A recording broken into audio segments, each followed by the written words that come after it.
What is up, everybody? Welcome to another episode of 4th and 15 with Mel and Smooth. I am Mel. Unfortunately, Smooth is on his anniversary trip this weekend. So, everybody, welcome to another episode. Happy anniversary, Smooth. And Jess, we are see you back next week. If you see this helmet sitting in the middle of our table, no, it is not because I'm coming out of retirement. Today, we got a very special guest in studio with us. Hey, screw you, buddy. I ain't coming out of retirement. That was clutch. We have some good friends of mine and some reminiscence. Cleveland Cobras, linebacker / defensive end Percival, and Coach Adam are joining us today. Fellas, welcome to the show. Thanks for having us. Thanks for having us. I'm going to be honest with y'all. I'm a little jealous of this helmet because this is the first time I've seen a Cobras helmet with 2 decals. Yeah, see, y'all got spoiled. Jesse has you assholes spoiled. Yeah. And I don't mean that in a bad way, but he has you guys spoiled because when we were playing as Cobras, white helmet, 1 decal. And it was on the wrong side. So what happened was, tell this story. What happened was the original owner bought the decals, but they faced opposite directions. So, see, what you don't, I know you know this now, but we didn't know this until they explained it, but your decals are for TV purposes. So your decals have to both be facing the same way. Ours were doing this. Oh, man. So we only left it at 1. And then we had the original OG green jersey, and we made it work. Black pants, green jersey. That was it. So, Percy, you still playing, man. I thought you'd been retired by now. So you're in trouble. How? Timbuktu said he just told the plain dealer that you're coming out of retirement. Tim is fabricating. He's up here Amber Hearding. Trying to get you to come out of retirement. I'm not. It's not happening. At this point, if y'all ain't got no insurance plan, if y'all ain't paying me, it's not happening. And Tim, shut up. Just shut up. Telling the plain dealer no shit like that. Suck. Hey, that's fine. That's fine. I made it 13 years as a minor league player. I made it 7 as an indoor arena player. I'm okay. I played one of those years with you. Yeah, you did. I forgot all about that. Oh, breaking news. Plain dealer announcing Mel coming out of retirement. You funny. Oh.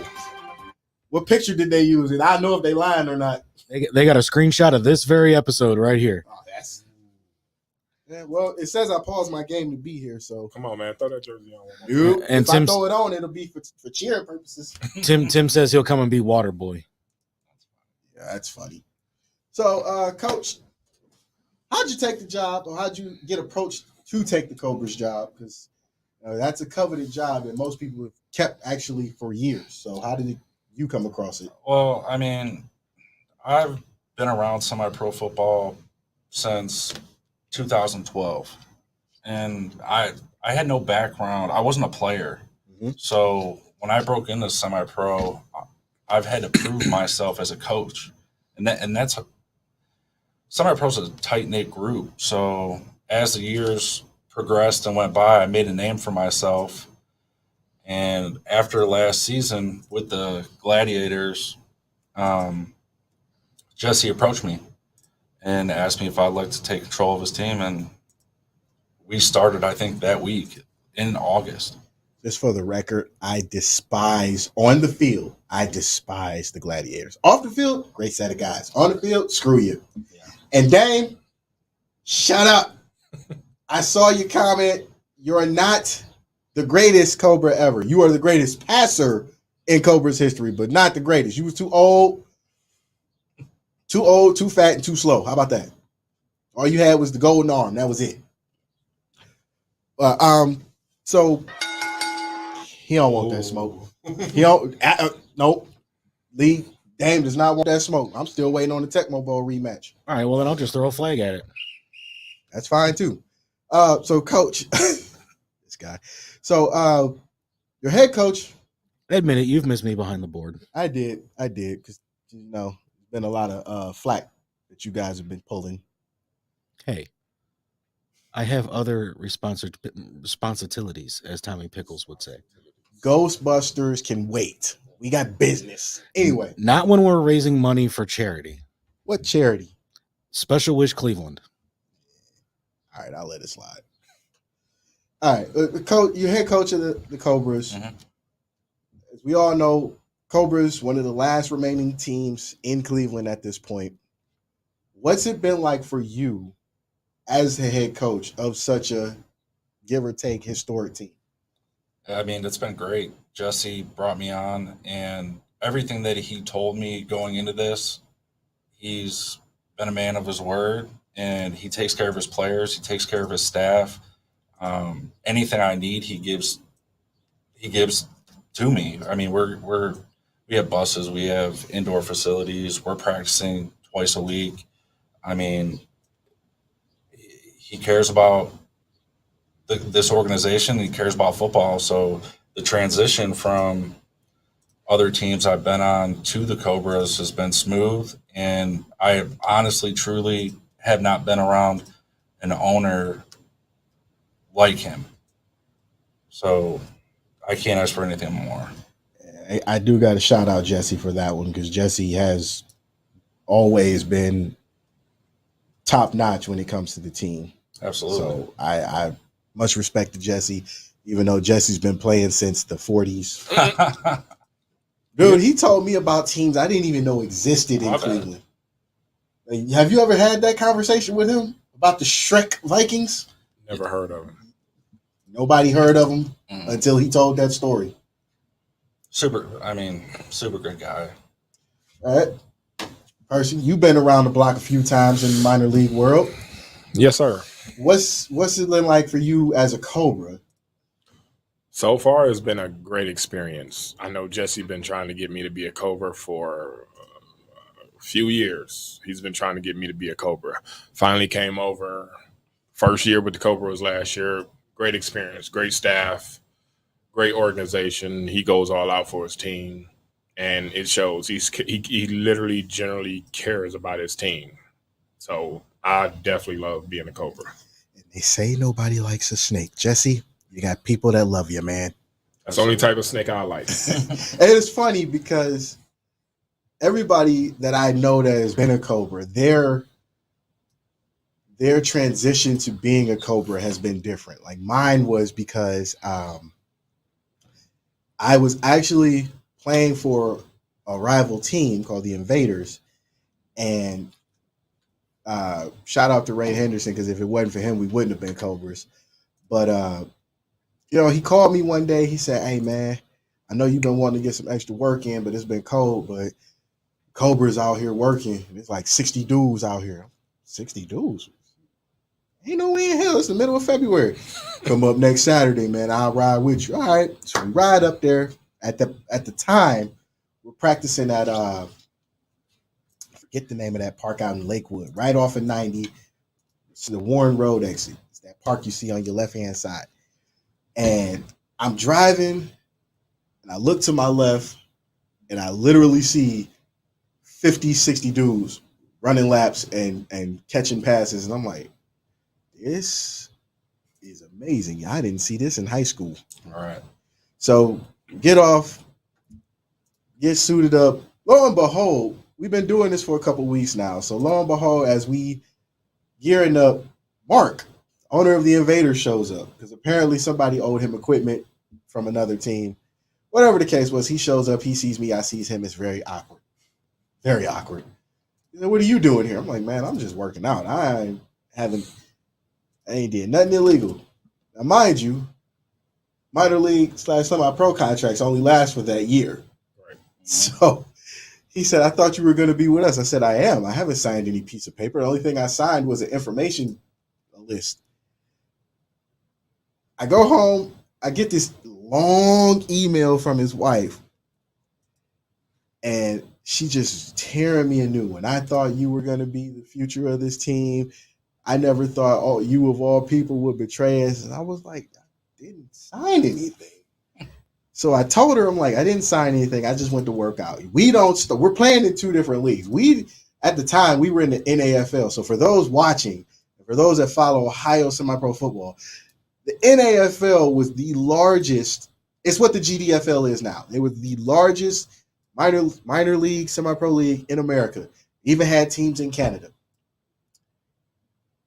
I told her I didn't sign anything. I showed her everything. She was still mad. She tore me a new one in the next email. So I said, you know what? Fuck it. I'm going to be a Cobra. I signed before Ray. I signed before Flip. I signed before, I want to say Charles. And everybody was like, you signed? Yeah. You're not going to talk about me and I told you the truth. And all of a sudden, I'm the bad guy. Okay, you want me to be the bad guy? I'll be the bad guy. We ended up in the Great Lakes League in its inception, and we had some fun. Unfortunately, we were a game away from the championship, lost in Michigan, but those were some fun times that year. I will never forget the shit that we did to people. Amen, Amanda. I agree with you. I'm just listening to this story going, oh my God, blah, blah, blah, blah. I'm kidding. Lee, no, she said it. She's like, eye roll, the drama of changing semi-pro teams. Well, Amanda, if some of these owners weren't a-holes, wouldn't have to change teams every now and again. He's being honest. It almost sounds like trying to get into independent pro wrestling. More or less. You basically pick whatever politics you feel you want to be involved Exactly. And, like I said, I didn't sign anything. And I had no reason to lie to these people. Sure. So if I didn't sign it, I didn't sign it. Why are you coming at me? So, all right, you know what? Man, I played 3 good years. Well, two good years with the semi-pro Cobras. And everybody came through there at one point. Dame. Then I came to the Cobra, and the standard was set with me coming. What standard? What standard? She goes, I know all too well. I was a photographer over half of them damn teams because of the drama. Oh, that was you that was always taking. I was wondering who kept taking them pictures. She was cold with the pictures. I'm not doubting her talent. I just never knew. I'm like, what the hell is this lady taking all the pictures? Because she had took some pictures when we were friends, I believe. Yeah, she got me and Pops. Yeah. So I was like, I'm trying to get pictures taken, man. I might be. And this was right after I had the accident. So I'm like, yeah, I need pictures because this might be my last game. All right. But we got the schedule and got the Gladiators first up. What are you expecting as a coach this year against a team you know very well? Well, I know who the Gladiators are, and I had a chance to go out and scout them, and they're you ain't got to sugarcoat it here, man. It's free speech over here. Well, I know who the Gladiators are, and I think they're going to be a good opponent, and we're going to go out there and give them a tough game. Our defense that we have that we're going to throw at them is going to be something that they may not have seen yet. Our advantage is we did not play any preseason games. So there hasn't been a chance for any team really to see what we're doing and the culture that I have been establishing since August. So it's sort of like a big mystery. People don't know anything about us. And that's honestly, I can say that's the good thing in semi-pro because everybody knows everybody because everybody done jumped from team to team. Sure. Or played for a team to team. It's not necessarily, there's not necessarily a lot of jumping. Sometimes teams fold. It happens. But I do think that is an advantage because when I was playing, everybody knew us. And then when Dame's goofy ass got on board, everybody knew what we was doing. They just couldn't stop it. So, I'm excited for the season, to be honest, because I didn't get to see the Cobras very often while I was playing after I left. Sure. So this will be for me a little bit of nostalgia. Y'all got snazzy ass uniform. Y'all got the stitch numbers too, man. This is bullshit. I mean, the culture we've been hammering home and giving guys an opportunity to step up and make plays and step up and solidify their roles here. It's something in semi-pro that I've been around. The Nightmares, the Raiders, the Pit Bulls, the Gladiators last year. I've taken a little bit from each one of those teams and the good things, and I brought it to the Cleveland Cobras, and the culture is definitely, we're taking the semi out of semi-pro. I treat these guys like they're professional athletes, and I expect them to conduct themselves like a professional. So I want communities that we go to, I want people to show up to the games, and I want people to say, man, who are the Cleveland Cobras? And I can't wait to see them play their next game. And you know what? That's you don't hear a lot of coaches say that about their team. It's just about winning and bringing home championships, which isn't bad. I have nothing against that. But when you're changing the culture of a team that was historically known as misfits, and Cobras were never really misfits. It was just a bunch of guys who came together, fuck the rules, fuck how you feel. We see you on the field, and if you don't like it, you take this L. All right. So Amanda was actually asking if Adam used to be a Raiders coach, and then she goes, "I thought so. He's a kick-ass coach. Respect that dude. My son loves him. He doesn't take any of the semi-pro bullshit." And then Dame said that he set the offensive standard. Look, man, why is always a quarterback? If you ever notice, it's always a quarterback trying to take the credit for everything. Everything. It's the divas. Like, we just didn't have a defense. Like, we didn't just have Marcus Bostic, and we didn't have the Vicker staffs at one point. Myself, like, we just Marcus McIntyre, shout out to Mac. Like, we just didn't have these guys. Philly Wheaton. Like, you just didn't have none of these guys, Dame. And for those that don't know, yes, that is the same Philly Wheaton you see it on Facebook working out in Tim's. I never understand that. Oh, wow. Yeah. See, that's what y'all, man, I wish y'all could have seen this dude in action. Shout out to Philly, because when Philly was in action, he was the only corner I ever seen with arms that was bigger than his helmet. Like, and the darkest visor, like, if you thought your visor was dark, he had that 1995 dark visor. Like, all you saw was his smile. And also, no, there is nothing wrong with the color on the cameras. Their shirts have green on them, so it blends right into the green screen. So, yes, their shirts are see-through. See right through me. And so's the helmet. Hey, you know what? That should be like one of your monikers, like that dude from the original XFL. He hate me. Hey, he hate me is arguably the greatest XFL player ever. That's the only man who literally had people hate him, and he played in the Super Bowl. Yeah, and he's one of only 3 XFL players from the original XFL that made it to the NFL. Because Tommy Maddox was a quarterback for the Steelers for a while. Man, fuck Tommy Maddox.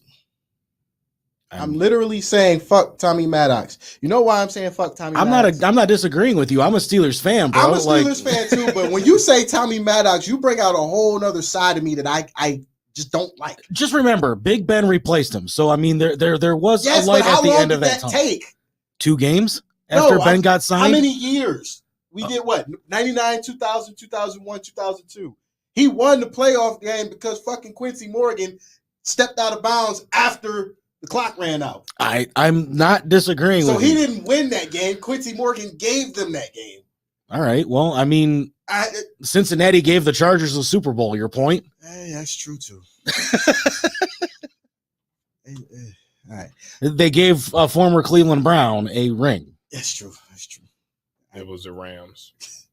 Hey, technically the Rams were a Cleveland team. Oh, yeah, that was. That championship belongs to us as a city. No such a thing. There's very such a thing. Denied. Hey, just speaking the facts, man. Just speaking the facts. Now, Man, I ain't loading up that goddamn Law and Order sound for you again. Just when you say just the facts, okay? Hey, fuck you. That was funny. Percy, you being a vet in Cleveland minor league football, has there been any change for you in the landscape since you've been playing? A lot of change. As far as me playing with the Cobras, I've seen a big difference on the way they play football. I felt like, I was under the radar when I was on other teams. I was under the radar. No one knew what I can do. I didn't even know what I can do. Came to the Cobras, it seemed like it was a breath of fresh air. I'm looking at myself as a rookie, but I'm doing things I didn't even know I can do. I thought about doing them. I dreamed about doing them, and I actually went out there and did it. And now you can't tell me nothing. It's a wrap. I'm that person you got to watch out for. Hey, that's a good thing, is I actually watched you grow. That especially that year of indoor football, that was rough. Yeah. That was rough. Adam, do you remember a kid that used to play on the Raiders with the last name Rundle? Mm-hmm. So I guess she showed him the show, and she says, "Tell coach my son just saw him and said, 'What's up?' He's 6'4" now. Put him in." He was just a little guy then. 6'4" now? Yeah. He said he was just a little guy then when we were with the Raiders. And she says, "I can answer that. There's hella change. These OG players are seasoned vets." And here we go again. Dame's calling in. Oh, Jesus. He didn't play. He was the water boy. Oh. Here go Dame. Why is Dame calling? What does Dame want? Dame, what do you want? You might not be able to. I think the phone's dead. Oh, that's even better. Oh. No, it's good. Damn. Why you have to fuck with my emotions, man? Well, he tried calling 3 times, but the phone was over there, and I didn't see it. That Oh, here he is. screen the calls, man. We gotta do better with this. Screen the calls. Shit. Dame. That's right. That's right. I'm here now. All right. Well, Dame is being featured on the Fitz Trashman Cleaning Service LLC hotline. If anybody wants to call in, Dame is a friend of the show. What do you want, man? First and foremost, Coach Adam, I love the standard that you're setting. I worked with you briefly with the pit bulls and those types of mentalities. So whatever the man is telling you is not fluff. It's not BS. I believe that this team is going to be hard-nosed, especially defensively. You're not going to get too many missed assignments. You're going to get guys playing physical and hard, and that's what you want at that level. That reminds me of the defenses that I used to play with under the what's name. And Romel, I'm sick of you not giving, trying to say, "Oh, Bro, no. I never took the credit away from you, but you're always talking about you said this, you did that. Oh, yeah. You know what? It's because it's just like Coach Adam. He's coming in there to change the culture, and it's already permeating through the program. I can see it even with some of the clips, some of the little practice things and whatever. I was just working with the guy, and it just reminded me of when I was playing when I first got there after I left the Cardinals. When you first got there, you didn't set nothing but listen up, you assholes. I'm calling this play. That was the standard. He said he was the dude from Major Payne that was annoying as hell. The annoying voice. Listen up. Did we get results though? What was our results? Yeah. My first year with the Cobras. Yes, motherfucker. We know we won the division in our first. That was our first division win ever. Yes, from a culture standpoint, what I'm trying to say is the Cobras have been lacking culture, for a long time. Is what I'm saying. And when the standards were set high, the teams actually envied what we were doing. That's why everybody was gunning for it.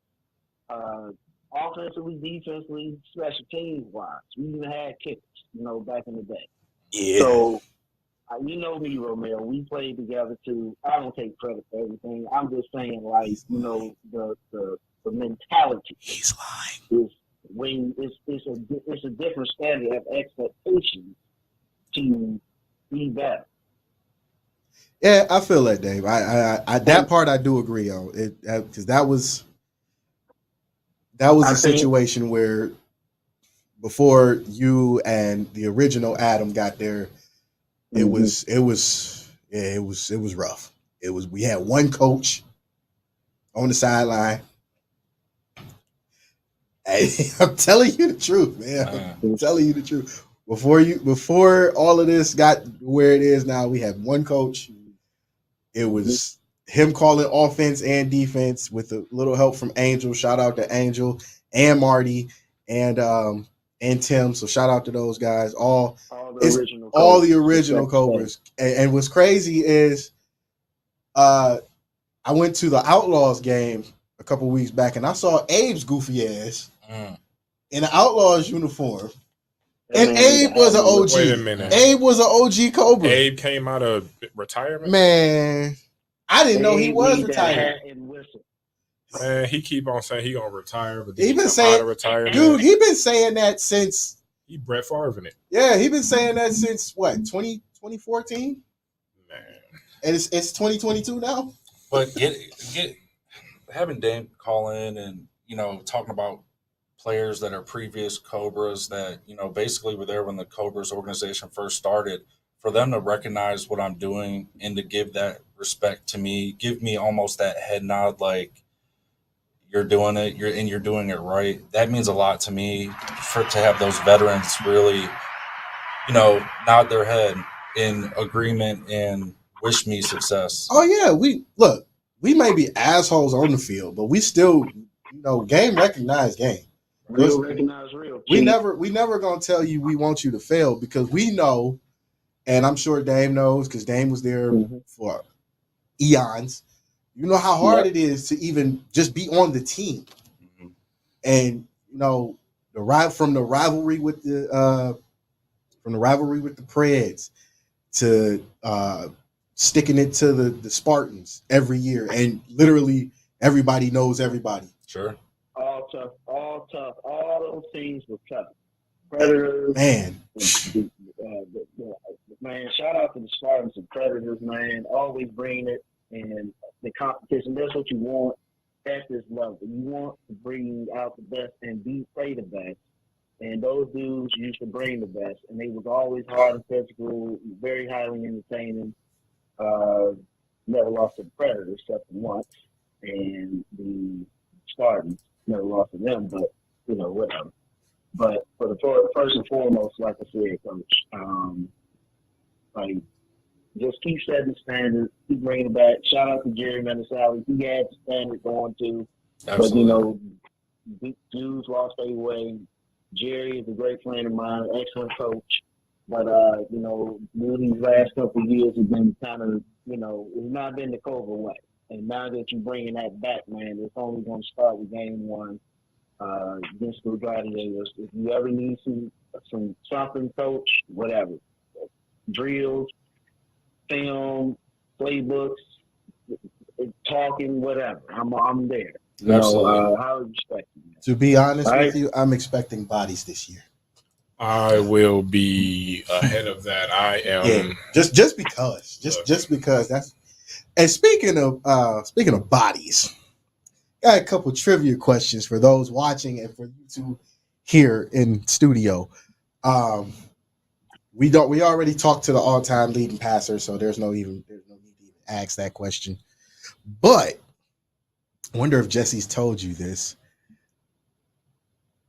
What's the all-time record for points in a game? Really, Lee? All-time Cobras record for points in a game. That I do not I'm know. not saying it.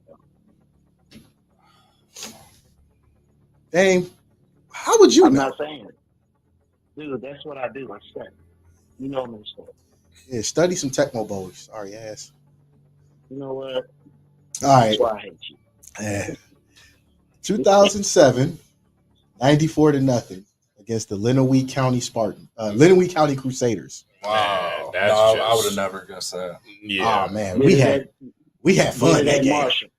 That was when John Marshall John Marshall was our home field. Lenawee County Crusaders. They came to town 90-something and nothing. and they showed up. They were tough for that first quarter and a half, and then it got bad. No, I've never even heard of Juice Pryor scored about 4 touchdowns. Ray scored 2. Josh scored 2. I scored 2 that got called back on returns, but that's okay.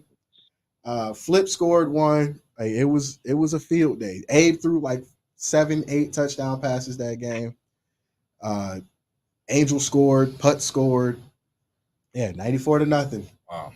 And had Jesse sent the box score in, we'd be on the record books for it. It'd be tied, but we'd be on the record books for that. Thanks, Jesse. Oh, man. Yep. That's crazy. Yeah.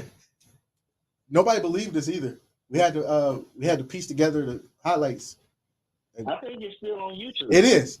It's actually still on YouTube. I'll look it up. It's But Amanda said, heck yeah, if these fellows listen to the direction that Coach Adam gives and put their pride to the side, they will kick ass. Biggest problem in semi-pro is too many Chiefs, not enough Indians. And then she also says, you get a big thumbs up from me. I'm not a huge Cobra fan, but you got my respect, Adam. Team Pride Cobras. Yeah, I mean, our mantra has been this season, give everyone an opportunity, and everyone needs to be selfless. At the end of the day, that's what makes a semi-pro team successful. That's not even just a semi-pro team at that point, I Coach. mean, you're right. It's in life. Team football is the ultimate team sport. You can go out and play basketball. Kobe scored 81 in a game by himself. That's over half of the points that they scored for that game. Wilt Chamberlain scored 100 points, even though we've never seen the film on this. Apparently it did happen, so I wasn't there, so I'm going to just go with it. But, baseball, Roger Clemens can strike out 20 and have a hell of a game. You can't do that. You can't have that type of performance in football. Everybody has to work together. Mm-hmm. There's no way around it. If one person fucks up, the whole play is fucked up. So, I commend you. I respect you personally. It's all love because, you don't build this kind of bond in soccer. I'm sorry. Mm-mm. Sorry, Eric, Luch, I'm sorry. You don't build this kind of bond. Like the locker room, the road trips, sometimes the overnighters, depending on, how the team is playing or where we got to go. So it's always fun. What year was that game, Rum? 2007. Cleveland Cobras versus Lenawee County Crusaders. Lenawee County is up in Adrian, Michigan. And then we went back up to Michigan and beat them there. It was 44-0, but it was that season was wild. Like we did a lot of things that most people did not expect the Cobras to do that year. They actually picked us to lose. Found it. Be at the bottom of the barrel in that league. And it was crazy. Like when we looked up at John Marshall, because John Marshall had a bad scoreboard back then. Mm-hmm. We looked up at the scoreboard says 94. We were like, yo, is that real? It was 44-0 at halftime. So, all right. Are you queuing that up or? Give me 5 minutes. Okay, 5 minutes. I guarantee you the Cobras will be that team that everybody remembered. I guarantee you that. Speaking of teams, I just pulled up the Tri-Points teams in the league. We got some familiar faces. We got the Cobras. We have the Pittsburgh Saints, West Virginia Black Knights, the Greensburg Golden Hawks, Pittsburgh Seminoles, the Red Rhinos, the Sabres, and the Truth. We got 2 more. The Gladiators and I forgot about the Gladiators. Bears. Oh, the Bears and the Gladiators. Okay, so that rounds it out to Phoenix. Who? Phoenix. Oh, gee, it's always a Phoenix team. Yeah. All right, so we rounded out. That's what, 11 teams? 10, 11? This is 8 right here. Mm-hmm. Yeah. 10, 11 teams. And literally some of these are familiar to me because I saw these teams. I saw 3 back in 2019 with the Silverbacks. And, from what I'm told through research, everybody's in the playoffs with an 8-game season. Like they did in the PFL. All right. That tier 1. Yeah. Okay. So with that, is there a game outside of the Gladiators that you're anticipating, like you just can't wait to see this team? Me personally, I anticipate every game. Every game. See, this guy just wants to hurt people. I anticipate every. I'm very confident about the Cobras' defense, and I'm very confident about the Cobras' offense. We got a whole squad. Our line, our D tackles, our line, they're bullies. And that's off rip, they're bullies. And that's actually something the Cobras have always had, was a decent offensive and decent defensive line. Shout out to Big Charles. Shout out to Marcus Bostic, Marty, Angel, Tim to a degree, because Tim used to. Like Tim was the utility guy. Like you got to respect Tim for that. And then Roy Bernard. Oh man, Roy. Damn, I forgot about Roy. Damn. Sorry, Roy. I apologize. Rico want me to tell you that he played with me. Rico Stamps. Man, Rico been playing for. Man, Rico should be retired. No, he said this is his last ride, and we gonna. He said that 3 years ago. Look, we going out with a bang this time. Rico been saying that longer than Abe. I got this ready if you're ready for it. Go ahead. We'll take a look at that. And then real quick, Amanda said truth. I don't know what she said truth about it. It was probably, I think it's a Steel Valley truth. They're in the try point to truth. And then she said, I miss it. I don't miss the drama. Drama is like no other, but I do miss the football family. And then she says, Rico Stamp still plays. He's been around forever. Told you. Yeah. Rico was if I'm not mistaken, Rico was an OG Jag at one point. Mm-hmm. He still got the moves though. He ain't lost it. And I need to know what creatine He's just as hungry as I am. He ain't lost it. Rico will knock someone's face off. No shit. I used to light Rico up. I used to light Rico and that defense up. But I ain't. But if you're ready for this, go ahead. We'll take a stroll back down memory lane. I got to see this.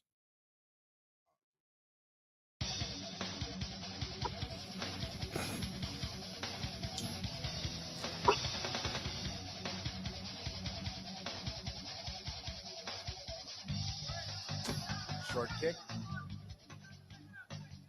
Rymel yields to number 7. He takes it over the 45-yard line. That's 50. He's tiptoeing the sidelines. He breaks free. One man to beat and will go all the way to the end zone. It's a touchdown. Wide receiver, wide to the left, high formation. Takes a snap. Goes to the running back. It's a flea flicker. He's got a man open. It's Ronell, and it is a touchdown right in front of the pylon on the right-hand side, north end of the stadium. Abe Taylor under center. Hands off to number 3, Raymond Harrison, and he's got an opening, and off to the right side of the end zone. He is in the end zone for another. That was the 1 year Ray actually stayed healthy. Cobras touchdown. And off goes to 37. Oh, little Josh. I forgot about Josh. Still going, and touchdown. That's why it is important to rap. It's important to rap. They played their hearts out, man. He's back to pass. He's looking long. He's got a man open, but it is intercepted by Rommel Thorpe and returns it. How many times does your name come up in this clip? Wait a minute. Like so 3. Time out. You just fumbled that? Why did you bring that up? I did. You did not say you got an interception and fumble. I didn't, because I didn't even remember I had the interception. I remember the 2 kickoffs that they called back. Honestly, all this glory stuff and you fumbled. Well, that's rule number 1. You don't do. Hey, just be honest with you. I forgot all about it. Where he throws, and it is Jermaine St. Clair. Again, they're gonna call him down by contact. I hated that dude. Like playing against him, I hated He's it. got the handoff, turns the corner, reaches out, and it is another Cobras touchdown. 1:45 left in the half. James McCoy, the holder. Oh, and it's blocked, but Phil's got the ball, and he's going to try for the corner of the end zone, and he's got it. This basically got was a just 2-point conversion. Practice game. Boy, yeah. every time the Crusaders think Hey, they showed up. Good, the Cobras Showed up. find Sometimes a that way ain't enough. to shove it Hey, right look, back in their I face. can't speak for what 43-0. happened on their sideline. I can only speak for what we win. Dio Salvador says, how do you go and get an interception and fumble it and then try to gloss over it? I forgot. He did, though. I forgot. Dude, I'm not going to sit here and pretend I knew. I forgot. Oh, we don't discuss that. Oh, we can discuss it. Hands off. Another Hey, fumble, recovered, Angel. and touchdown, Cobras. At that point, they just. Oh my goodness. I didn't even know he had a hold of my jersey, so I'm sitting up here trying to run. Next thing I know, I saw the ball fall out of my hand. I'm like, oh shit. At what point does the referee call the game? They don't. That's Angel Crespo. They give you the option. There's no mercy rule in semi-pro. Remember that. So coach just was like, no. The coach said, "Don't run the clock. Don't call nothing." He wanted his team Oh, they to must learn. have came in and thought they was just going to do y'all like y'all just did them. Backfield, he'll hand it to 68. Mind you, that league was mostly Michigan teams. The Renegades, the Gators, the Crusaders. I think we had the Ohio Valley Warriors, which is down in Dayton. Pass is picked off for sure this time and run back 5, 4, 3, 2, 1 touchdown Cobras. Number 21, Greg Fletch. Fletch was an OG Cobra too. Shout out to Fletch. Josh Walker hands the snap, pitches back. It's a flea flicker. Nope, not fooled at all by the defense of the Cobras, and another safety. Tack on 2 more points. Now one right, one slot. 2 minutes backfield, drops back to pass. Lobs it, and touchdown Cobras. Number 25, Thomas Jones, on a pretty pass from Ray Henderson. Nice pass, nice catch. Mind you, Thomas Jones, aka Flip, was a baseball player. Right into his waiting man. McCoy in the backfield. Handoff number 37. He's around the left-hand side. One man to beat. And at this point, y'all should have just let anybody run the ball at this point. Oh, my God. I told you, Putt scored a touchdown. Putt was the original owner of the team. Putt even scored a touchdown. We're not making that up. Himself. He makes it around the right-hand side. He's got some daylight, and he's got some blockers. Little shucking and jiving. Wow. Almost to the end. He's got the end zone. High steps into the end zone.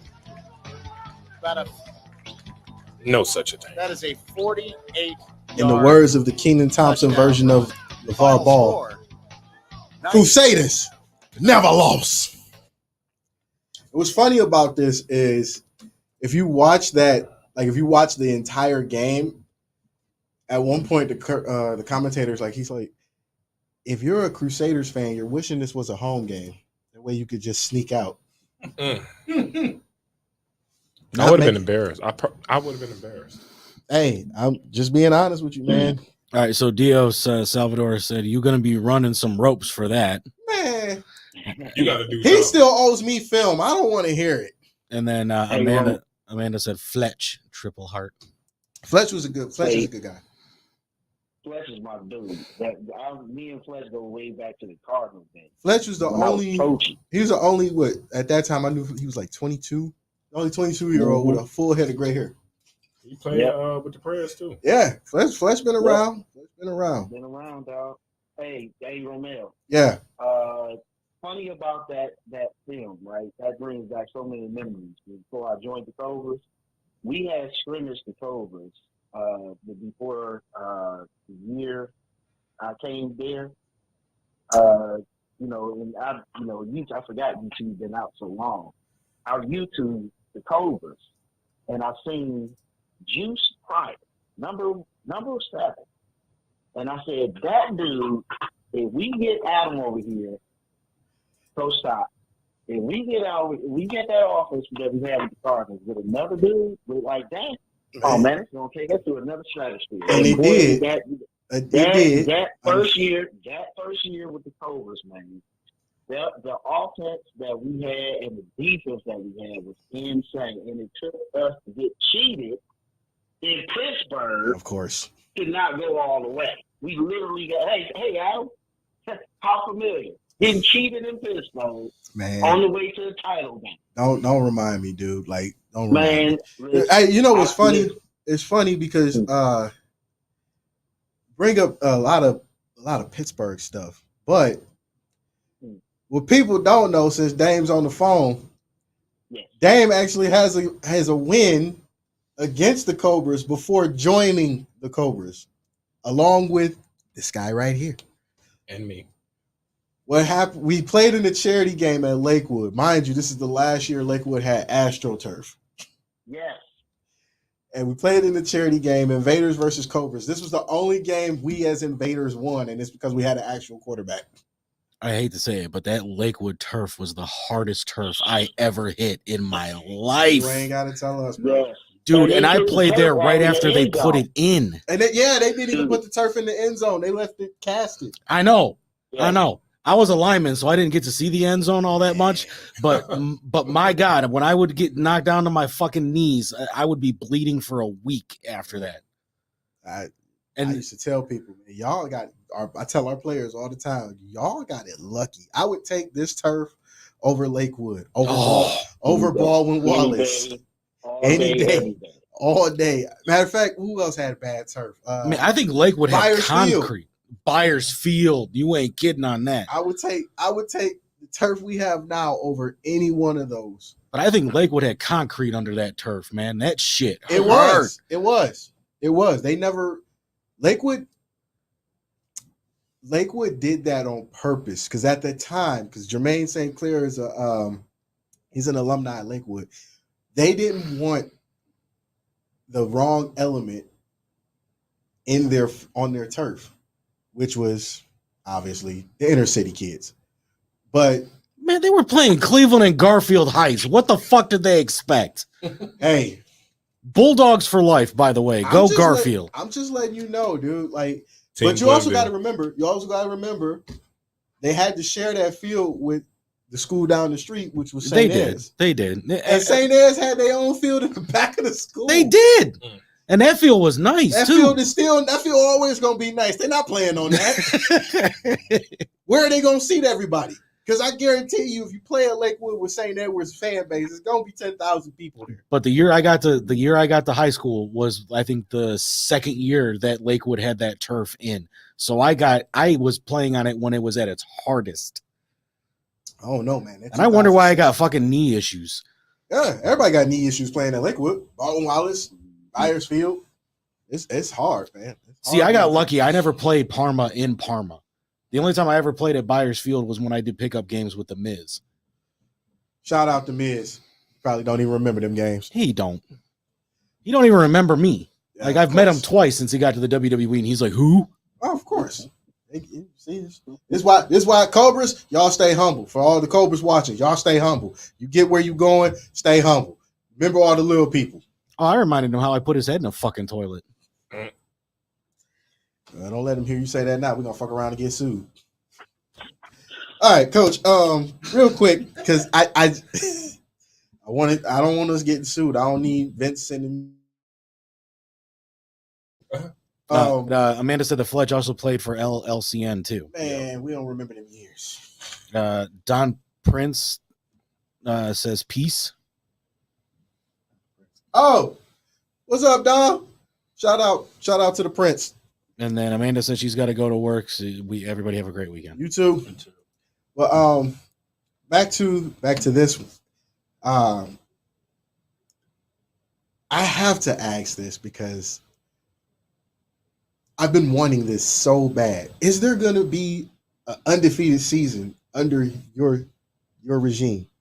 I want that so bad. Just because we were always so close and never got it.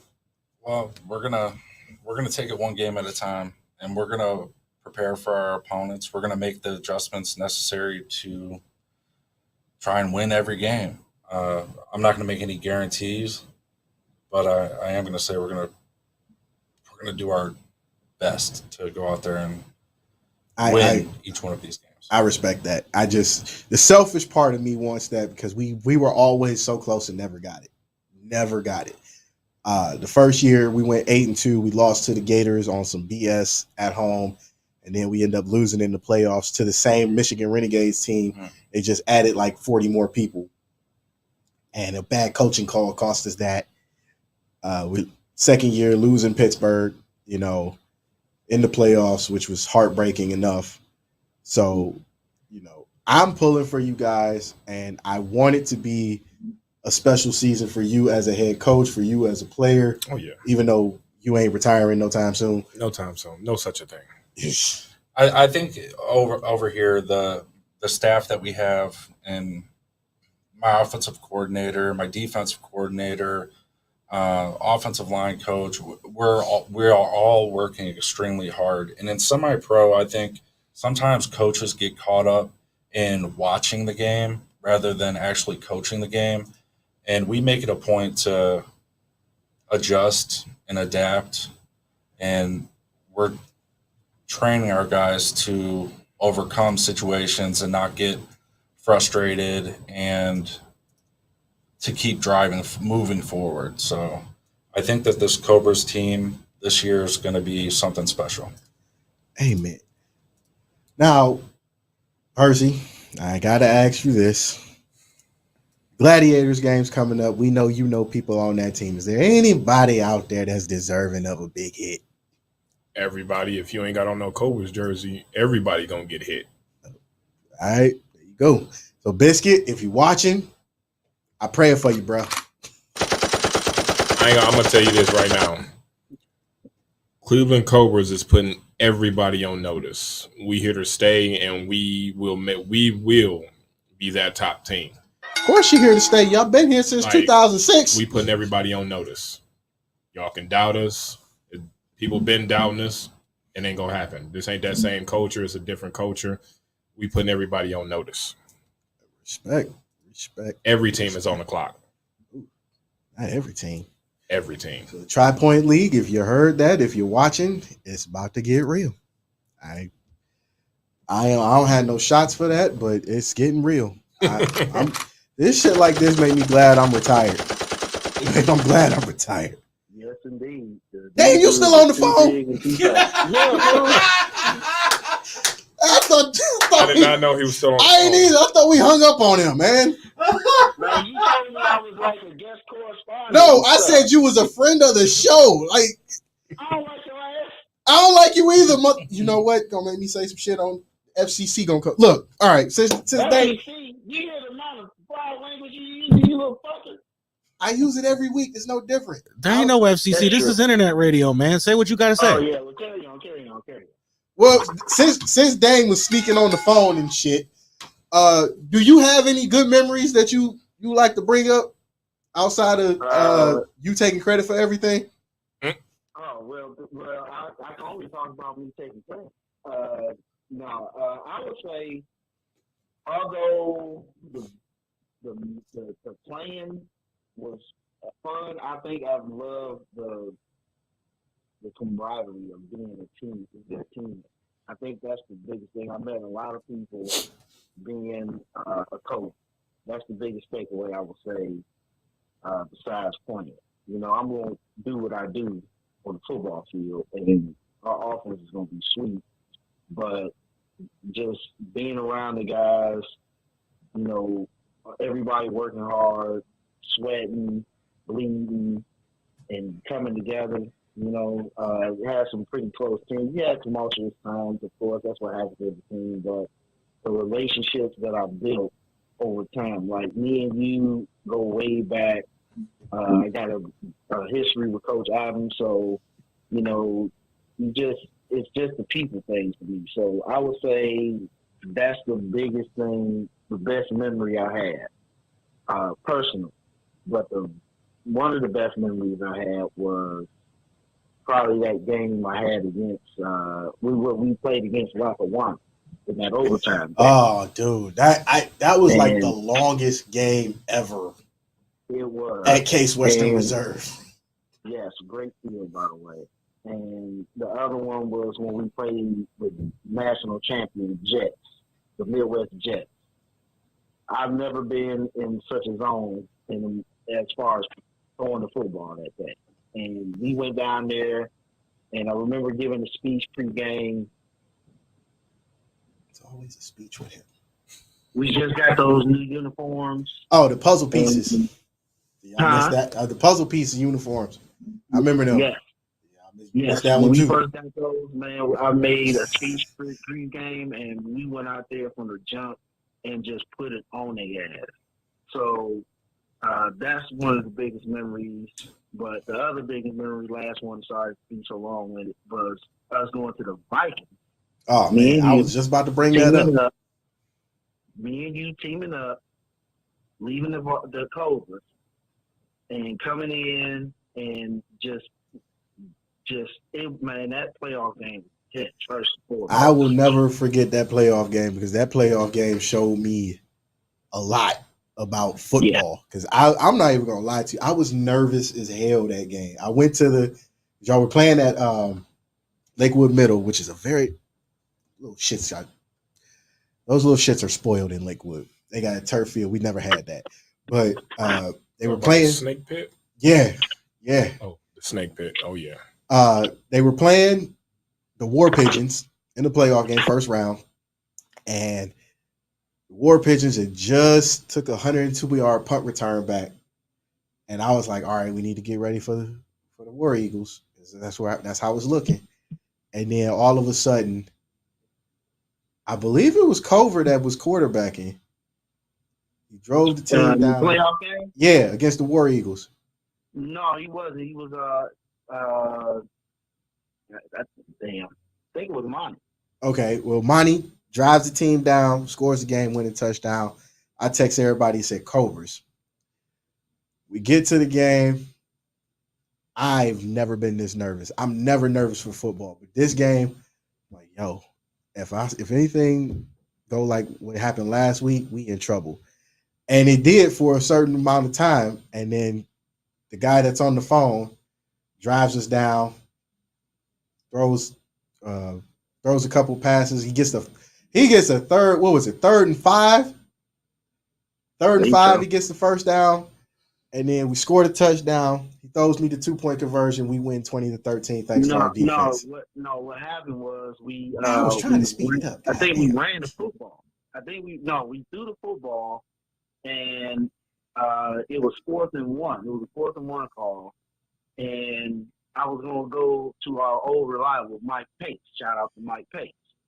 We was going to run the standard fullback dive just to get the 1 yard, stop the clock or whatever. But they closed in the gaps, and I called an audible on that, and I just ran a simple slant arrow audible. And I remember earlier in the game, I missed Art McDaniel. Shout out to him, too. Amen. On a deep route when Art Green hit and blasted my ass. But I threw the ball. Man, that big sucker. I threw the ball too far, and I said, if I get in that situation again where Art comes in a slant route or a post route, just lay it up. So when they closed the gap, I called Michigan, which was our audible, to a pass, and I called 0-1-0. And Abe old ass was supposed to be my first read, and his old ass didn't get open. So I'm like, oh my God. And then next thing you know, I seen the safety shoot over to the flat where Foot was, shout out to Foot. And Art came right back in on that slant. And as soon as I seen Art clear, I just let it go with that safety that went to the flat with nobody in the middle. I just laid it up. Art caught it, and the place went crazy. I did like 500 discount double checks all the way down the field. Now remember, I said, oh shit, we got to go for 2. And then that's when I threw the ball to Romel, and Romel just put the nail in the coffin. And I pointed to everybody over there after that 2 points. Like, I got every last one of y'all. It was funny, though, because when you threw me that 2-point, the whole time I was looking for Tez. Mm-hmm.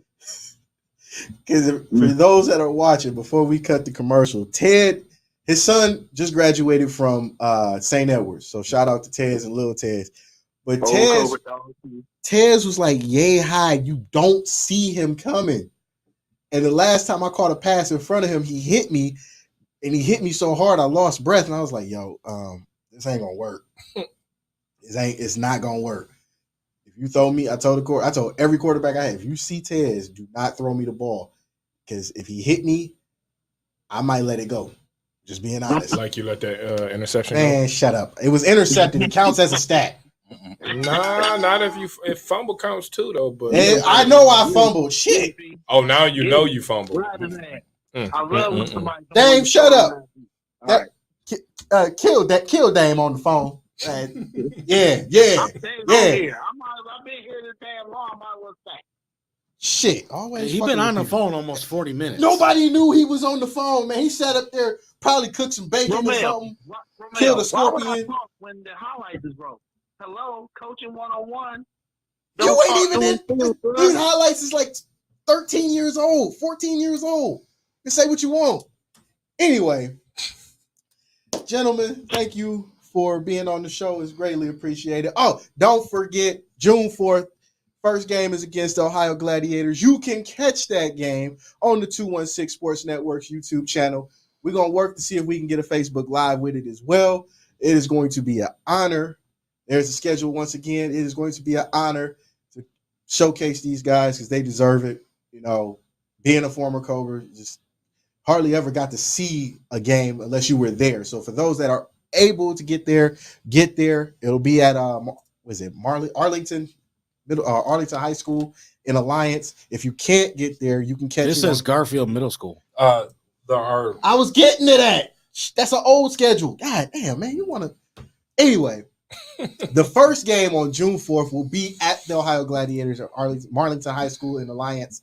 If you can't get to the game, you can catch it on the 216 Sports Network's YouTube channel. And home games will be at Ken Duke Stadium in Medina, home of the Bees. Games will be at 7 o'clock. Thank you, Lee. And you can also catch the home games on our 216 Sports Network channel, YouTube channel. So thank you guys for being on. Thank you so much for the Thanks for opportunity. having us. Much love. Get it done, man. Just get it done. Bring it home. That's the plan. Bring it home. All right, we're going to cut to commercial. And when we come back, we will have some special things involved for our wrestling fans. So you don't want to miss that. We'll be back after this.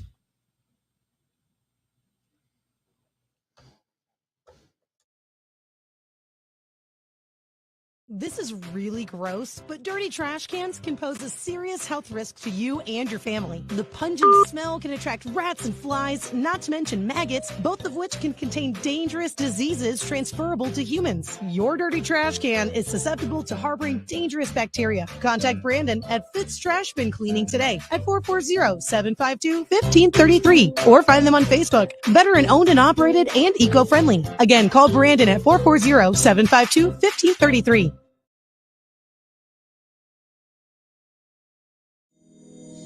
Lee Money here for Redline Radio and Young's Jewelry.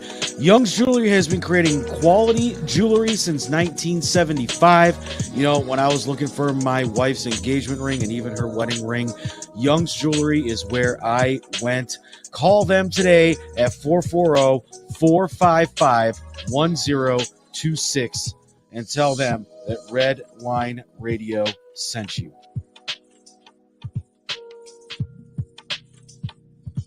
Redline Radio LLC is proud to partner with Growing Wings Adult Services for the creation of our brand new state-of-the-art production studio. Growing Wings Adult Services has been assisting adults with disabilities in the Northeast Ohio area for the past 5 years. For more information on how Lisa and the team at Growing Wings can assist your family, you can contact Lisa at 234-334-7547 today. Again, that's 234-334-7547. If you love high-octane, pedal-to-the-metal pro wrestling action, then look no further than Redline Pro Wrestling. Stay tuned for news coming in 2022. What's going on, everybody? Do you own your own small business? Do you want to get more advertising? Check us out at Redline Radio LLC. We are always accepting brand new sponsorships to get your business more recognition. Get a hold of Dave from Redline Radio today at 440-503-0828.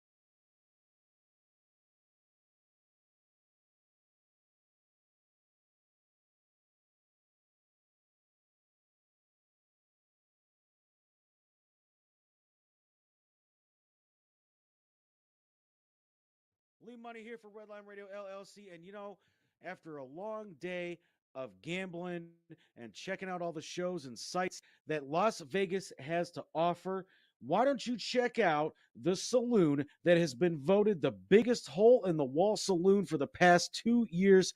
Redline Radio's favorite spot to get a nice cold beverage after a long day in Vegas, the Rusty Spur Saloon. And make sure you let them know that you heard about them right here on Red Line Radio LLC.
For the real ones, the real one is finally here. Introducing Oreo First.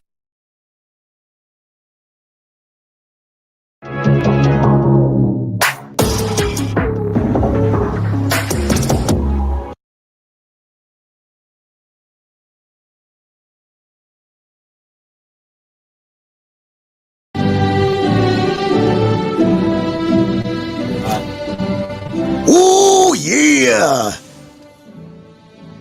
Surprise, surprise. Yeah. Welcome back. For those that are watching, you thought I was gone, but clearly I wasn't. Somebody told you wrong. Yeah. Lee, cut the music.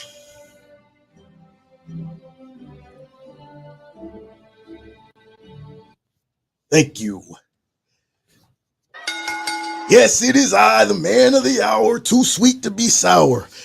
And I'm here because Mel told me he wanted me to handle something on the show. Yeah, so with that being said, we got another special guest here. He's been known as the Heartstringer, and he's also OCD, one cool dude. Yeah, I'd like to introduce to you Ashton Day. Yes, yes. Ashton, welcome to the show. Yeah, you're welcome for having me. All right, I wasn't expecting that. Nevertheless, I noticed that you got the Mega Championship. I do have the Mega Championship. Heavyweight Championship. You know why? You know why I have this with me? Why is that? Because I'm the Mega Champion. Well, obviously, and I also been known to collect a few belts myself. Yeah, see, we got the big gold right there. Yeah, and I happen to have a match with Stone Cold Steve Austin at the Broken Skull Ranch. And got my own 2 belts. So yeah, I got 2 belts too. Did the big gold make it into the dryer? Hey, watch your mouth there, Lee. Can I see those? What do you want to see him for? I want to see them. Jay Lethal called. He wants his gimmick back. Hey, Lee, I will sue you. The heavyweight and the smoking skull, huh? Hey! What was that about, man? Oh, you don't need those. This is the belt that goes on the table. All right. Moving right along. Couple weeks back, you win the heavyweight championship against Trey Miguel. I did that. How was that for you? It was wonderful. It was a wonderful experience, Working with somebody like Trey Miguel was obviously a big deal. It was a huge deal for me. So, I mean, I went in, I just gave it my all, and obviously my all is enough because I'm the Mega Champion today. Congratulations on that. Oh, thank you. Appreciate it. Thank you for being on once again. Now, business is business. Coming up within the next 2 weeks, you got a Colossal Con, you got wrestling at the Rockin' Horse, and then you got the big one with Casey Carrington. Are you excited to defend the belt against Casey? Somebody you know can bring it. Well, I'll tell you what, I am excited to wrestle Casey Carrington. What I'm not excited for is that I got to do it after wrestling back-to-back nights. Yeah, that would be a lot. Yeah, it is. It is. So I got to wrestle Tim at the Akron Rubber Duck show. Then I got Kid Bandit at Colossal Con, and then I got to end it with Casey Carrington. Obviously, Mega really knows how to save the worst for last, but I'm going to make quick work of him too, just like I did last time. This Mega Championship isn't going anywhere if Brandon Xavier thinks that, oh, I ate a breadstick off of a title, so you think that now you're just going to make it harder for me to keep the belt? It ain't going to happen. I'm Ashton Day. Now, Ashton, I understand that you have a little beef with Brandon. I understand you have a little beef with Brandon, but why is the beef with Brandon even there? I wouldn't say I got a beef with Brandon. He's got a beef with me. Or a breadstick with me. I don't know. Well, what is this breadstick you're mentioning? Because I keep hearing about it. Look, man, I went to Olive Garden. I had the belt with me. I'm sitting there eating, all right? They give me the breadsticks. They give me the plates. And I put the plate in front of me. And I'm about to put the breadstick on, and I watched this speck of dust from the ceiling just fall. And you ever seen Forrest Gump with the feather as it's just floating? That's what this speck of dust did. It just floated all the way down, and it landed right on that plate. Now, I can't eat off that. I can't eat off that plate. So I did what any respectable champion would do, and I improvised. You know, when to win a championship, you have to improvise in the ring. You have to be able to take what's thrown at you.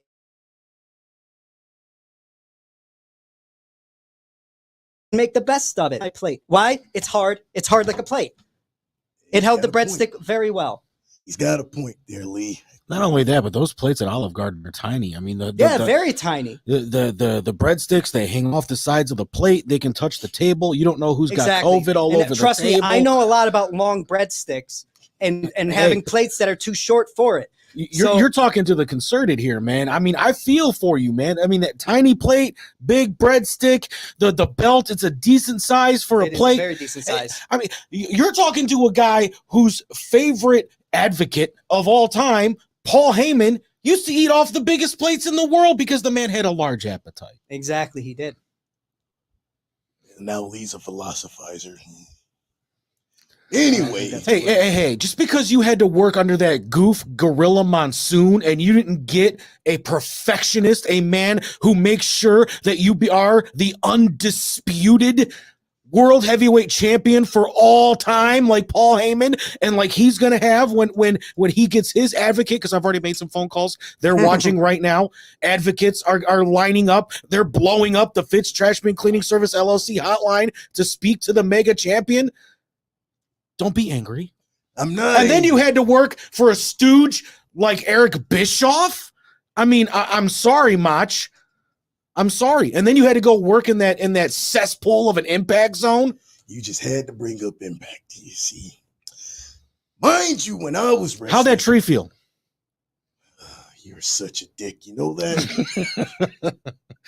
First of all, let me explain something to you. It wasn't a tree. It was a snake, man. He put a snake in my car, and I didn't even realize it. Secondly, I can help you with the hat there. If you go like this, like JR used to do when he would wear his cowboy hat, the hat won't fall off your head. You know what? Lee, me and you are going to have a match after this. Second of all, hey, the RPW belt ain't here. I left it at my other office in the other studio, so you're going to have to wait. Second of all, back in my day, I didn't need an advocate. I had Liz on my side. Yeah, and how'd that turn out for you? Go call Lex Luthor. Hey, that's on him now. That ain't me. When I had her, she was fine. He has her. You see the end result. Rest in peace, Liz. Anyway, back to you, Ashton. They had an impromptu match with Raven, as you got a little feud going on, side feud with Dio Salvador. Now, Is this a feud that's going to keep continuing, or are you guys going to hash it out? Hey, man, look. This feud, I don't know what his problem is either. Maybe it's just because he can't beat me. I don't know if that's what it is. But this feud is going to go on as long as he wants it to go on. Because as far as I'm concerned, I don't have any problem with him. That we had our match. It went into a draw. We had another match. And now now we're here. Now he's trying to, I don't know if he's trying to backpack on me. I don't know. But he keeps weaseling his way into my business, and honestly, that we're gonna have a problem if it keeps up. Well, it seems like there's already been a problem. This will be the rubber match for you guys whenever you get back into the ring together. So I'm gonna assume you got something planned for him. I do. It's called a win. Dios, if you're watching, you heard the man. He said he's going to get a win again. I'm going to get a win. And honestly, I'd tell you how, but you don't need to know. A champion never reveals his game plan. Exactly. That is exactly a magician right. never reveals his secrets. That's not true. David Blaine is not a real magician.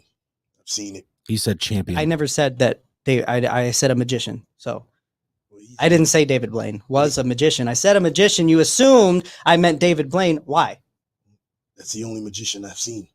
Oh, he's not a magician. Now I see why Vince fired you on the commentary table. Hey, watch your mouth. Watch your mouth. I was a great commentator, okay? Just because Vince couldn't handle the truth about me and Steph doesn't mean... That cream sounds a little sour there, Mach. Hey, that cream is still good, buddy. You ask your sister. My sister's a lesbian, so I ain't got to worry about that. Hey, wait till the Mach gets a hold of her again. Anyway... He over here distracted me.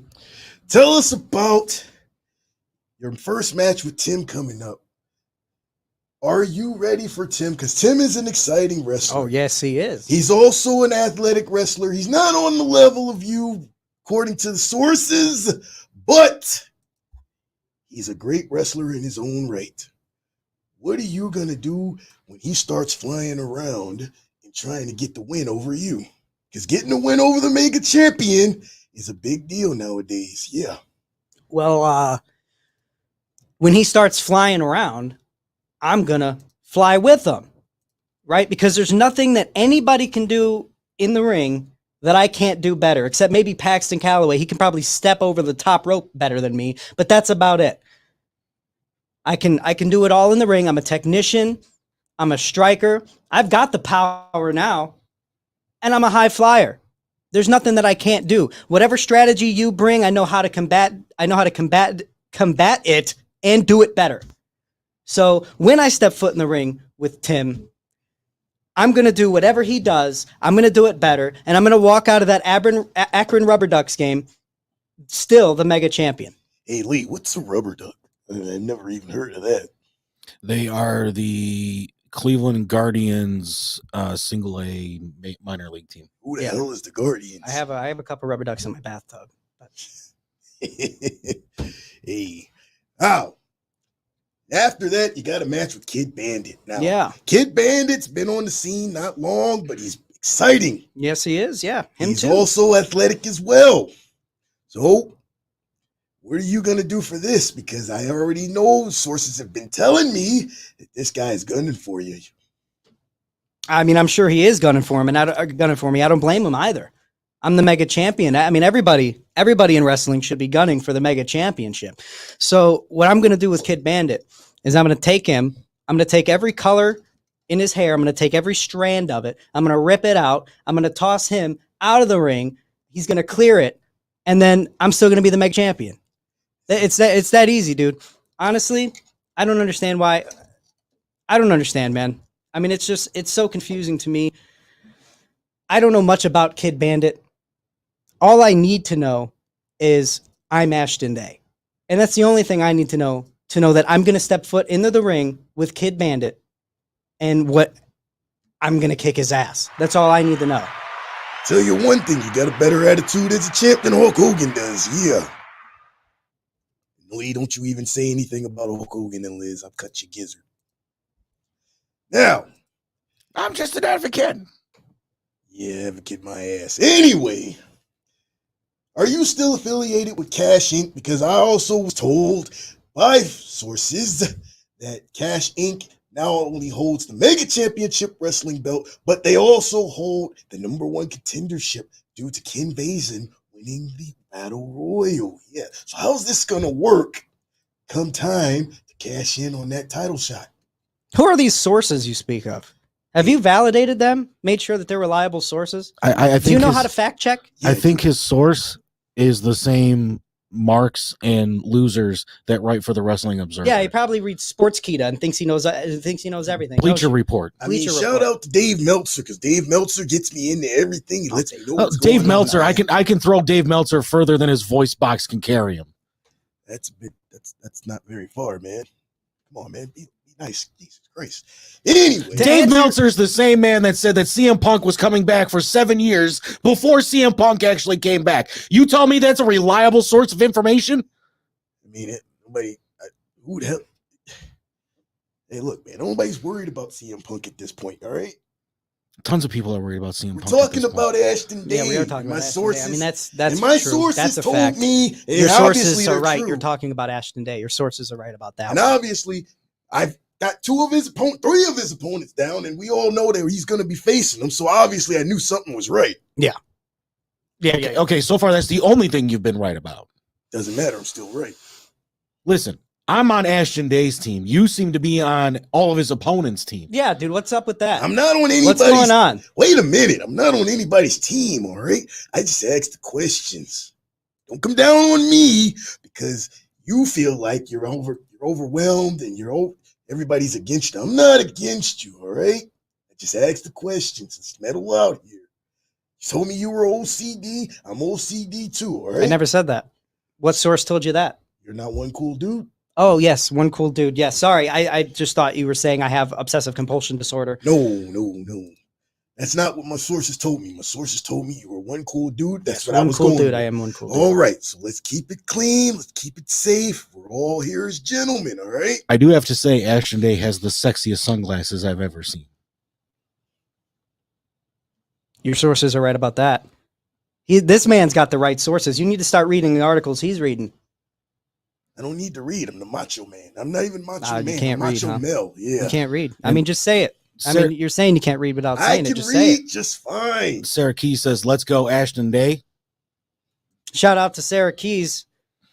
Man. I agree with her. Her sources are right too. There you go. We got the heartstringer has already got the ladies lined up. Yeah. Man, that's my lady. Oh, well, there you go. Anyway, as I was saying, she does say he's the sexiest man alive. You're goddamn right. Your sources have never been more right. Hey, wait, I thought the sexiest man alive was Rick Rude. Wrong! Honestly, you didn't even need to finish. I knew you were wrong because he's sitting here. Very tall chair. Those are some very impressive pants, by the way. Oh, yeah. You want pants? I used to wear those on the Arsenio Hall show. Yeah. Anyway, back to the question that I asked. Yes, I'm still affiliated with Cash Inc. That is bubkiss to even have the assessment that I am not. How dare you assume otherwise? I didn't assume otherwise. I just asked the question because there's a title shot for the #1 contender. Look, I don't want to give away Ken Vasion's intentions, but he's talked with me very deeply after winning that Battle Royal. My mega championship is safe and sound where it belongs, around my waist. And that's all I've got to say about that. Okay, fair enough. You got anything you want to add to that, Mr. Chime In? I'll wait until more sources come through the wire. Yeah. My sources are never wrong. Dave Meltzer's a reliable source, no matter how you swing it. You really need to start listening to 83 Weeks. I'm not a fan of Eric Bischoff. I told you I quit. Yeah, there you go. Eric Bischoff can suck one. Anyway, sure. Back to the topic at hand. Ashton Day, the mega heavyweight champion. Tony Khan called. He wants his gimmick back. You want to take this outside? Anytime, man. Come on. I'm just an advocate.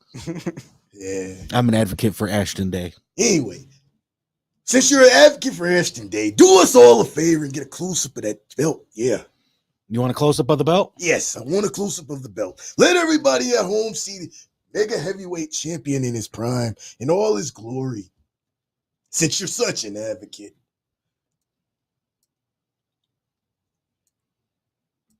All right, that's the best shot I can do. All right. Now, you being the hard stringer, is there anything you're worried about in your match against Kid Bandit? I mean, with any sport, right? With any anything like this, upsets happen. All it takes is one punch. That's all it takes. All it takes is one interception and then a fumble immediately to change the tide of a game. That's all it takes. So, Mel, if you're listening, they're taking shots at you, buddy.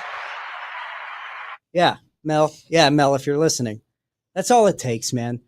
And Kid Bandit obviously is doing something right. Like you said, he's only been around for a drink of water, and look at him. I mean, he's one of the hottest names on the independent scene. He's doing something right. But he's made the wrong decision accepting this match because all the momentum he has is about to come to a screeching halt when he steps foot in the ring with Ashton Day. Man, you are hostile. Anybody ever told you that? Hostile? Yeah, just a little bit. Nah. There's a difference between hostility and confidence. Yeah. And Ashton Day clearly, it's clearly exudes confidence, being Exactly. the reigning, defending, undisputed mega heavyweight champion. I don't know who told you I was hostile. Where'd you read that? Craigslist? Actually, no, I read it on Mega's website. Oh, did they call me hostile? Yeah, just a little All right, bit. I gotta talk to them then. I gotta have a few words with them. Brandon, if you're watching, you got to correct a few things on the website. Yeah. Anyway, Mr. Advocate over here. Actually, can we cue up some of the highlights from your match with Trey Miguel, if possible? I would have to get the producer back in here. I'm the advocate for Ashton. We'll get him back in here. Got to cue up the highlights. You're fired. Your mustache is crooked. Do you have highlights? I believe we do. I was trying to get what I thought was the producer, but he ends up being your voice box to cue up. Oh, I don't have a voice box. I mean, I have a voice box physically, but I am my voice box. He doesn't need an advocate. I don't need an advocate. I'm glad to have one. Thank you for being my advocate tonight. Oh, absolutely. But I will queue up some mega Ashton Day highlights. Awesome. After this, me and you are going to have a talk. Yeah. The producer has just called in and reminded me that you are currently under contract. Well, you told me I was fired, and can't nobody fire me but me, so yeah. We're going to have to talk after the show, man. This is a lot of... Look, you kicked the producer and Rome out of the building when Mr. Ashton Day stepped in. First of all, I didn't kick Mel out of the show, out of the studio. I didn't do any of that, all right? He asked me to take over and interview Ashton, and that's exactly what I'm doing. I don't see a problem with that. Really? I don't hear an interview. I hear a botch fest on. Yeah, I got to be honest, man. I kind of wish it was Mel interviewing me. The hell kind of show is this? Mel probably has better sources. Well, what you trying to say? You have bad sources. I have great sources. I thought I was pretty clear about that. You have bad sources. That's I don't have bad sources. I got great sources. Everything you've said has been wrong. Yeah, it's not. Do me a favor, real quick. Say these words. I have bad sources. I don't have bad sources. No, just say it. I'm not saying you do. Just say I have bad sources. Why would I say a thing like I mean, just say it though. I mean, like that's it. That's it. Just go ahead and say it. I have bad sources. First thing he's been right about, ladies and gentlemen. First thing he's been right about tonight. You heard it here first. He has bad sources. All right, I have Trey Miguel versus Ashton Day. Yeah, let's cue that up for a little bit for the folks at home. If you don't mind. This is a 20-minute match. All right. Yeah, that's what I was saying. Do you have highlights? The whole thing's on YouTube. Yeah, that's where I'm at. I'm on Mega's YouTube channel. Well, let's fast forward to the good stuff. All right, give me Then you'd be watching 20 minutes of the match. We don't have 20 minutes worth of time. Well, What are you talking about? We got 30 minutes worth of time. Not watching the good Hey, stuff. whose side are you on here? I already told you I'm an advocate for the mega heavyweight champion. You're beyond your prime, Mach. You were behind your prime when you went to work for Eric Bischoff. Dave, if you're watching, you might come up a producer short, man. Just letting you know. I'm just an advocate. Cue the goddamn video.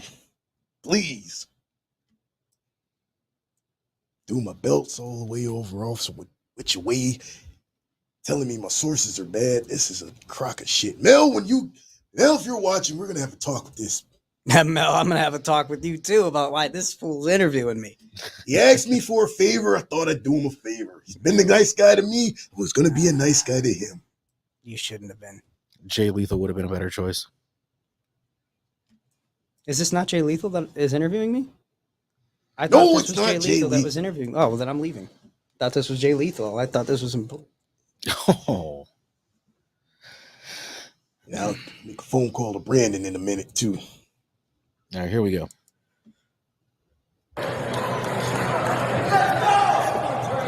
If you wanted to just skip to the few minutes before the end.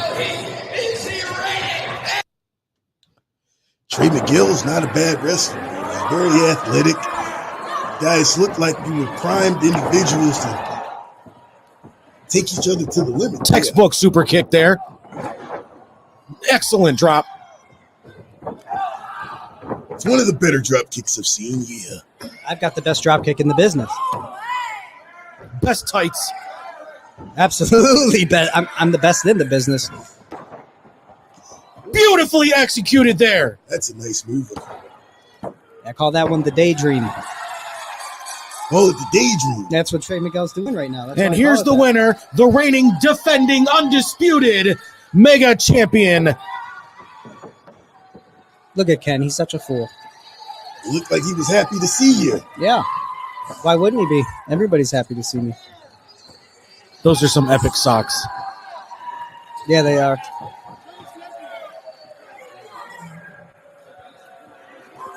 I taught Ken everything he knows about fashion. Does kid know that? Clearly. Ken, if you're watching, let me know if that's true. Call in Fitz Trash Man Hotline. See what you're saying. Who's the guy in the suspenders? Irrelevant. If you must know, it's Ken Vasion's butler. Ken's got a butler? Yeah, we call him Butler Boy because they might be Steven. I don't know. Then you're not going to know the guy's name. I don't know. All right. His name could be fucking Uranus. I don't know. While we're going through the video, take us through your feelings at that moment when the belt's in your hand and all the streamers is flying everywhere. I'll tell you exactly what's going through my mind. You deserve it. You deserve it. That was what was going through my mind. Well, I will agree with that. You do deserve it. You've been working hard the last 4 or 5 years. It's about time they gave you a shot. So I will agree with you on that. Smartest decision Brandon Xavier's ever made, that's for sure. Man, you take a lot of shots at Brandon Xavier. That's not a shot. That's a compliment. He made a really, really good business decision to put me in the ring with Trey Miguel, and now I'm the mega champion. I mean, that's smart business on his part. So what would have been bad business? Putting somebody else in the ring with Trey Miguel that night? Anybody but Ashton. Man, it's a tough room. Anyway, I noticed putting Casey Carrington with Trey Miguel, that would have been atrocious. They would have lost money. I mean, the crowd would have been gone. They would have lost so much money. Speaking of Casey Carrington, how long have you and Casey been going at it?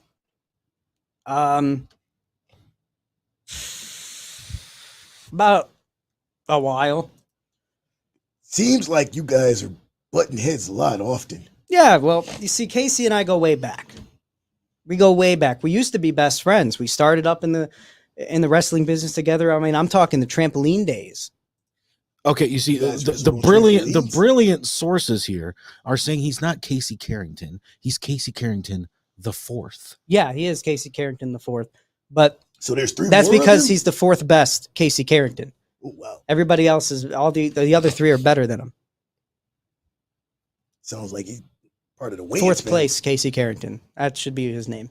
He part of the Wayans family? What's going on here? There's 4 of them? Yeah, and do you know the fourth one's name of the Wayans family? Probably not, and that's who Casey is. Oh, wow. All right.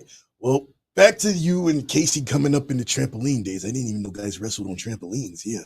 Well, yeah. You pastime. really need to start doing your homework. Yeah, That's how the Hardy Boys. Honestly, bro. That's how the Hardy Boys got started. Hey, when I knew Jeff Hardy, he was already flying off the top rope. Okay.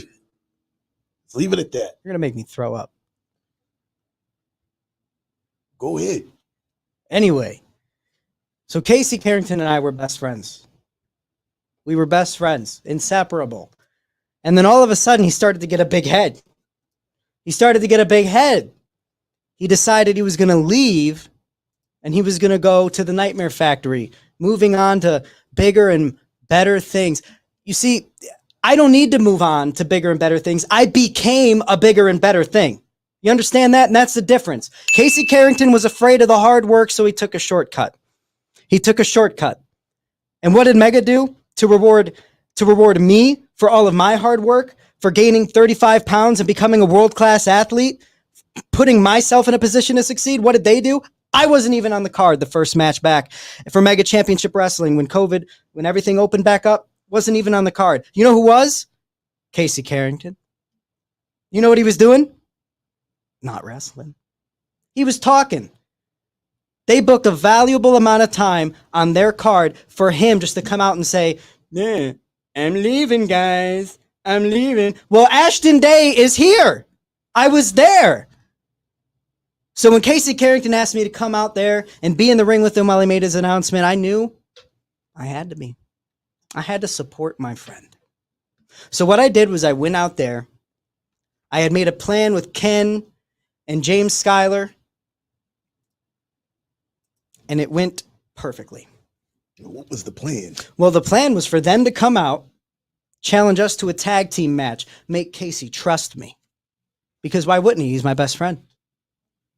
So we're sitting there. We're like, okay, yeah, tag team match. Okay. Second he turned his back, I did what I had to do. So you sat there and you turned your back on him. Yeah, absolutely. Absolutely I did. Because the disrespect was astounding. The way that Ashton Day was being treated was astounding. It was disgusting. And then, so what they did was the second show, which was same night, it was a back-to-back event. They booked me versus Casey Carrington, and I whooped his ass the way I should have.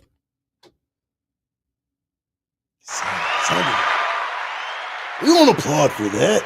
We do applaud for that. Everybody applauds for that. The audience is applauding for that. I have Everybody nothing to do with applauds the for audience. You're standing in the middle of the ring, man. We got a loaded house here. For everybody watching, don't applaud that. That's bad friendship, if you ask me. I'll talk about bad friendship. My best friend was trying to take the easy way. He wasn't. You know what he didn't do? He didn't say, "Hey man, want to go?" He didn't call me up and say, "Hey Ashton, you want to come with me to the Nightmare Factory?" That's what he didn't do. That's what he could have done. He could have been a good friend. Would I have said yes? Who knows? That's not a friend. That's not a friend. But the thought would have been nice. I'm not going to cry. You need a tissue? No, I don't need a tissue because I'm not going to cry. I just said that. My point is, Casey Carrington is a friend to me. I may have been the one who turned my back on him. I may have ended our friendship in a very public and very violent manner. Best way to end friendships. It's But not for, the best way but to for end years, Casey Carrington was not a friend to me. Doors. So, of course, nobody cares about that because they didn't see it. So, when I step into the ring with Casey Carrington, those years of frustration are going to come out once again. Because now I got something to prove. Because, well, actually, what I should say is I had something to prove. Now he's got something to prove. Because I'm the mega champion. I proved why I should have been the most important one all along. And now he's trying to backpack on my coattails, and that's not going to happen. Technically, you got the cash guys on your coattails. Talking about cash, they're not on my coattails. They're doing their own thing. They succeed on their own. They don't need Ashton Day. I'm just there to guide them. That's all that is.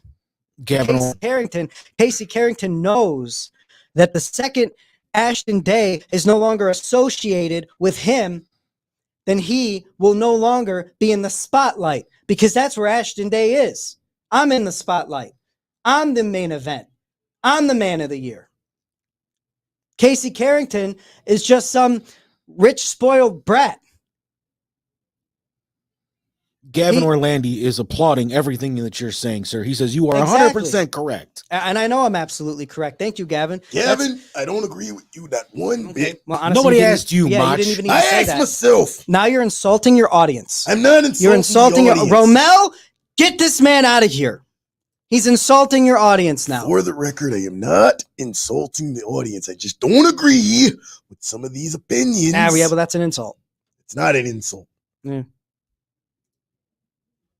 Vince McMahon called. He fired you from commentary again.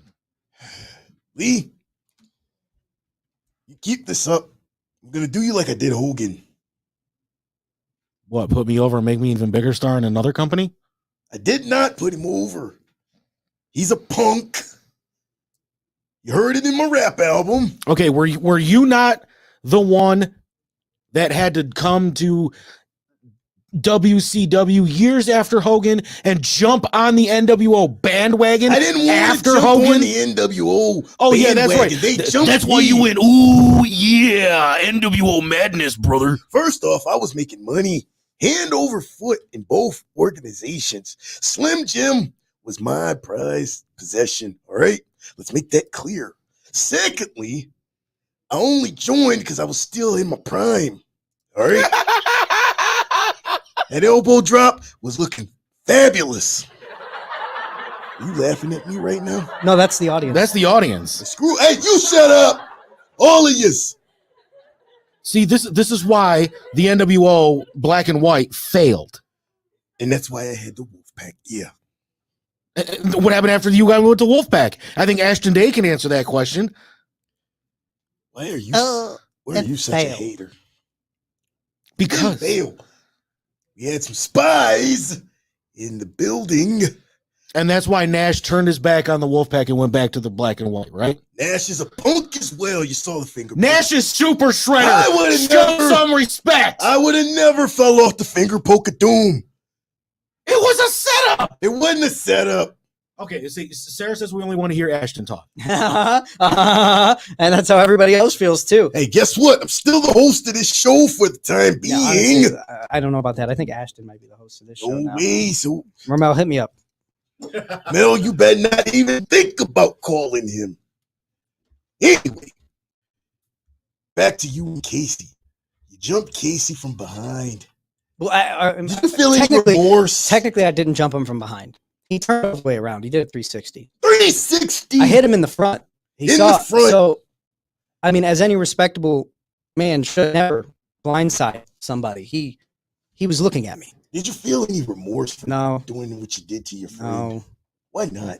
No, because they'd been building up for a while. They've been building up for a while. So you It's just been turned brewing. on your best friend. Yeah. Yeah, I did that. I know. I did that. Anyway, so what are you gonna do now? You're the champion. You get Cash behind you. You got King Asian as your manager. Well, I've had them. I've had them as my Just manager. won 2 more titles. Yes. Hey, whoa, those are mine. Those are mine. I'm giving him my belts, Lee. Yeah. What was your question, man? I don't know. I You tend really to gave him my belts. I tend to not listen when you talk. So, what was your question? Anybody ever tell you you're very rude? That one, yes. Your sources are right about that one for the first time ever. My sources are always right. They give me the good information, not the bad.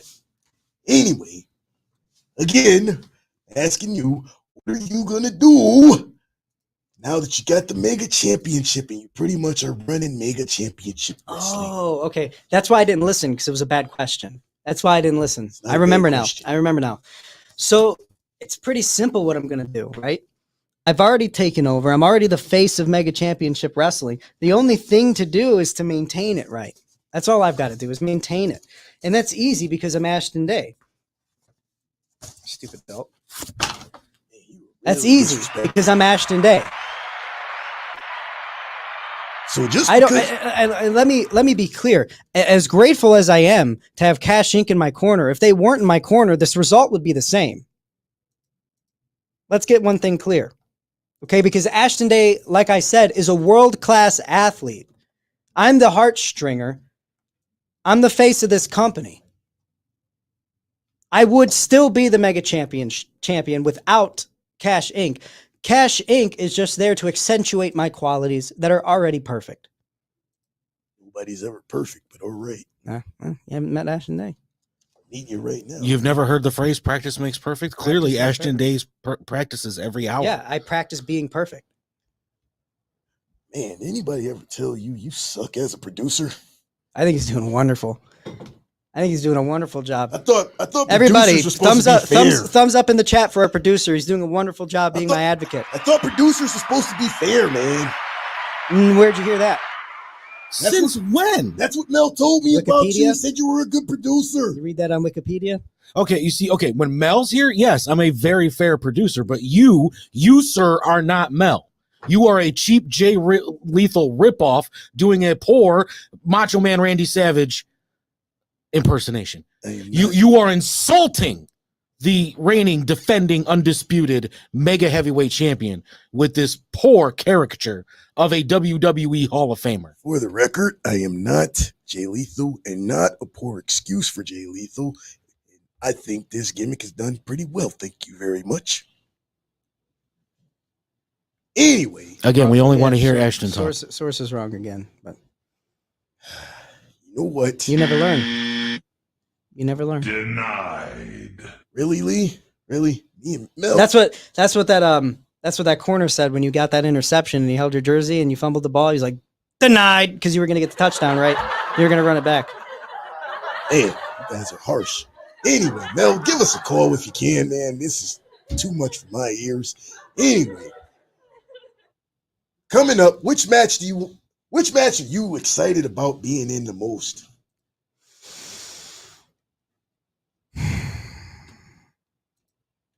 None of them. None of them. I'm not excited for any of them. They're done out of spite. They're all made out of spite, but I'm going to make the best of it. Like I said, that's what champions do. Champions make the best out of a bad situation. I'm being dealt a very shit hand, a very bad hand, but I'm still going to win the poker game. Still going to win the game. Still going to be the champion. When were we playing poker? All right, man. You know, look up the definition of metaphors, please. Pull up the definition of a metaphor. It straight up says right here, something that Macho Man doesn't understand. Hey, yes. Watch your mouth. I understand a lot. You just brought poker into a question that had nothing to do with poker, okay? That's why it's a metaphor. Who said that? Where the hell are these dings coming from? Anyway. No, I am excited. I am excited to work with people that are at the caliber of the three people that I'm wrestling back to back to back. And you know why I'm excited to wrestle people of that caliber? Why is that? Because when I whoop all three of their asses, I can show that I'm that much better than all three of them. Woo!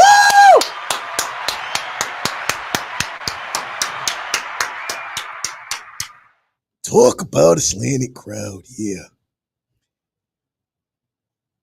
And by the way, a metaphor, a figure of speech in which a word or phrase is applied to an object or action which is not literally applicable. Again, he wants to be a philosophizer. Okay? No, I asked him to do it. Yes, the champ asked. So you just do anything anybody tells you to do? No, I do everything that the champ asks him to do. Are you kidding me? Yeah, this is definitely not my environment. Mel, we're going to have a talk. We got a couple more minutes.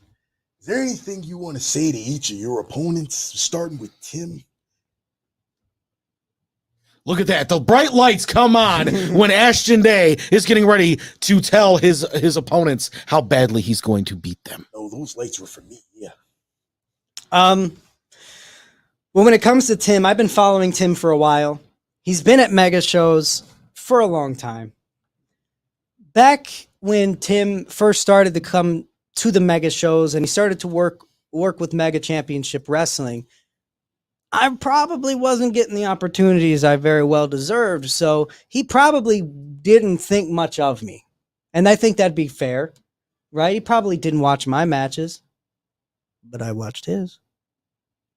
But I watched Tim. I've been studying Tim. I know the ins and outs of wrestling Tim. I know what he does good, what he does bad. I know how to combat everything he's going to do in the middle of that ring. So I'm going to throw things at him that he's never seen because he's probably never cared enough to watch, right? So for Tim, that's an easy question to answer. That's what I'm going to do. It's not going to be an easy match. I know Tim's going to beat my ass too, but what he's not going to be able to do is beat my ass bad enough to pin me down for a 3 count. But what I'm going to be able to do is beat his ass enough to pin him down for a 3 count.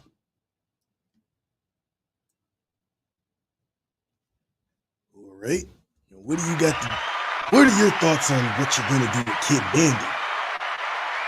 Now, Kid Bandit's a different story. He's somebody that I'm not that familiar with. And I think that's definitely not to my advantage. He's not familiar with me either, though. So we're both going in blind. So it's all going to come down to who's the better man? Who's the better performer? And I think just taking one look at me and taking one look at him, it's obvious who the better performer is. It's obvious who's stronger. It's obvious who's faster. It's obvious who's the moneymaker. So I think with him, I just got to go in there and do what I do best. And again, I'm not saying it's going to be an easy match. I'm not saying he's going to put up a hell of a fight. I'm not saying he's not going to do that. But I'm confident that it's not going to be enough. All right. And finally, your match with your former best friend, Casey Carrington. Champion's advantage. Okay. Anything you got to say about that? Yes. And forgive me ahead of time. I have a lot to say about Casey Carrington, so I'm probably going to take up the rest of our time with what I'm going to say about Casey Carrington. Talk your shit, man. Talk your shit. Fuck Casey Carrington. That's it. That's all I have to say about Casey Carrington. Are we allowed to cuss on camera? Hey, man, I thought about asking you, but honestly, this is in 1993. You don't have to worry about it. I already cleared it with Lee. I already cleared it with Mel. Ashton Day can say whatever he wants. The FCC has been paid off. We don't need to worry about anything. Yes, that, and I'm also an emotional guy. I'm sorry, but I'm an emotional guy. I shed a few tears now and then, and I feel very strongly about Casey Carrington, so I'm going to show it. And that's all I have to say about Casey Carrington. I'm not going to say it again. You obviously are uncomfortable with that kind of language. I'm not normally cussing on TV, so yeah, just a little bit. I'll say it for him. Fuck Casey Carrington. Yes. Man. Mel, I'm sorry for the cuss words and everything. Mel, don't worry about it, Mel. It's all good. Anyway. These are the best ratings Mel's ever had. And it's not because of you, it's because of Ashton Day. It's because of Ashton Day. Sorry to break it to you, but yeah, Mel, we're definitely gonna have to talk. I'm gonna give you a call later. Yeah. Anyway. No, yeah, by the way, your payment, it didn't go through. Trying to say my money ain't good? No, it's not there. We're trying to say your money's not there. I sent the check this morning. Yeah, and it bounced. It said that you've been dead since 2006. Oh, your checks are playing basketball. It didn't bounce. Your checks are playing. Your checks might as well be made out to LeBron James because they're bouncing. They're playing basketball. First off, I was a baseball player. Get it right. But baseballs don't bounce. That's not what we're talking about. Hey, pull up the definition of metaphors again.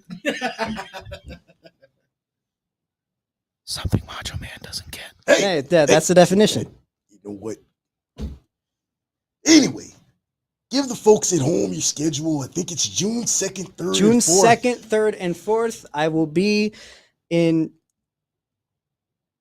I want to say it's in Akron, the Akron Rubber Ducks game. Yeah, it's in downtown Akron. Yeah, downtown Akron. Akron on June 2nd, Sandusky, June 3rd and 4th. Beyond that, I've got some shows in the Midwest, Marion, Ohio. I've got some shows out in Pittsburgh coming up in July for Rise. So, my schedule is getting more and more packed, and it's fair enough. And I look forward to, just as I did with Mega Championship Wrestling, becoming the face of each of those companies as well. You allowed to do that nowadays? Look forward to things, yeah. No, I mean, be the face of other companies. Yeah, I'm not signed to Mega Championship Wrestling. I do it. I take this belt up to Costa Rica and lose it. They don't. Hey, check the rules on that. I don't think that's legal. Hey, don't do that. I just did. He's allowed to do whatever he wants. He just said he's not under contract. Yeah, I'm not. I mean, he can walk into any promotion he wants. Yeah, I can go anywhere I want, dude. Honestly, I'm not under contract yet. I mean, it's. I mean, I think we can all agree it ain't a question of if. It's just a matter of time. Before I get, oops, you interrupted me. I was talking. Oops. It's only a matter of time before I get signed. And I move on to bigger and better things like Casey Carrington tried to do and failed at. So, I mean, that's just where I'm at. So, June 4th, it is the Rockin' Horse Rumble. Yep. At 8315 Milan Road in Sandusky, Ohio. Yep, that is the Casey Carrington match. Go Casey. Okay, honestly, bro. All right, we're going to have to exchange a few words after this broadcast is over. Well, since it's such a slanted crowd and my supposed... Are you calling us Icelandic? What are you saying? Are you saying we're an Icelandic crowd? No, I said slanted crowd. Slanted, you move one way. What is that word you used? A metaphor. Yeah, you move one way, but you say another thing. Yeah, just like my buddy Mel's producer over here. So you understand metaphors, but still didn't when I said it. So your metaphors didn't make sense to me. That's crazy. You don't understand them well enough, is what you're saying. But Syracuse says that Ashton Day is all over the map, baby. All over the map. All over the map. So you're Ric Flair now? No, actually, my plan is as I'm wrestling across the United States, I'm gonna spell out Ashton Day all the way from California to Maine. I'm gonna spell out Ashton Day of all the places that I work. It's a brilliant idea. It's a brilliant idea. No one's ever done it. No one's ever spelled out Ashton Day on a map. So, I'm the one and only Ashton Day. Well, that concludes. Look what you did. You knocked over your phone. Yeah, I made my phone fall. You're an emotional guy too. And that's not even your phone. That's Mel's phone. Now you're going to have to pay for Mel's phone. Mel, I'll give you $20 your for check, it. Yeah, will you? Your checks are bouncing. Hey, the check didn't bounce, okay? The money's there. My bank account says that's a lie. What bank are you using? One that works. Yeah. You got Navy Federal? Okay, here's the problem with the check you wrote. Okay, you wrote on it Macho Man Randy Savage. Ooh, yeah. And the bank says Macho Man Randy Savage has been dead since 2006. So what's your point? Your money's no good. Money's there. They said it was given away to all your kids. I got kids? Yeah, lots you didn't know about. Because you cheated on Liz every chance you got. Steph, me and you are going to have a talk. Yeah. Thought you said you were going to keep that a secret. Why do you think she walked away from wrestling? Yeah. Shouldn't be hanging with you guys. You guys are not good for me. Not good for the business. Anyway, What are you talking about? Ashton Day is exactly what this business has needed. Business. I'm always great for business. You should be thanking me. Look at these numbers. Look at these numbers. Mel and Smooth never had these numbers. You've never had 7 viewers. It's not true. I've had 7 viewers on Nitro. And that's why the company's gone. That's why Vince bought it. I had 7 viewers on WCW versus NWO Revenge. You can't. That's a video game. You can still watch it. Mr. Day, I apologize about the stupidity that you've had to deal with for this past hour. I accept that. It is not an inclination of anybody here at Redline Radio. I don't know why Rome hired this imposter to try to come in here and interview you as the Macho Man. But from Redline Radio, I apologize. I accept your apology. And I think I did deserve one after this. I do agree with that. Hey, I understand. I see champions when I see them. I see true champions when I see them. I never said he wasn't a true champion. I just said he's a slanted crowd person. He turned on his best friend. Anyway, that concludes this episode. So when you're in the audience, God damn it, June 4th, and you're rooting on Casey Carrington, I give the champion, Mr. Day, the permission to beat you senseless with the Mega Championship belt. I'll do it too. I ain't been hit with a belt. I'm going to do it too. And that looks like a very heavy, very professional belt. That is. It's not big gold, brother. No, it's bigger than big gold because you put it in the dryer and shrank it. I didn't put it in the dryer. I'm telling DDP you shrank his belt. DDP still alive? Dude, your sources. I've met him. I met him just a couple of years ago. He was a wonderful guy. I'm going to become a coach for DDP Yoga. And when I am done, I'm going to challenge you. DDP does yoga? See, this is why you've been dead since 2006. Yeah. Anyway, as I was saying, that concludes the episode of 4th and 15. I'd like to thank Mel for letting me be on the show and interviewing Ashton Day. We'd like to thank Ashton Day for being a professional and a great guest that he is. And I guess we can thank this guy over here producing. I guess he's an advocate. Whatever the case is. Advocate for champions. Tune in next week. Mel and Smooth will be back. I want to just point out, I won't be here next week. Don't be excited to see me again. I won't be here next week. I just wanted to make sure that we're clear about that. I don't want the millions of people who support me and watch me to believe that they're going to tune in next week and I'm going to be here. I'm not going to be here next week. Well, unfortunately, as he said, Ashton won't be here, but Mel and Smooth will be back. I will talk to the people in charge here at Redline, and we will get the Ashton Day show greenlit as soon as possible. I can promise you that. Yes. Does Mel know you're doing this? Mel just texted me. Did you hear my phone vibrate? He said, please do whatever you can to get Ashton Day his own show. Wow, Mel, you're really one-sided, man. I thought you were on my team. Anyway, thank you for watching. Yes, thank you for watching, everybody. Thank you for watching. Don't forget to tune in next week. As I said, Mel and Smooth will be back and snap into a Slim Jim. Yes, I got to go home and fuck a woman. I don't know. Oh, man.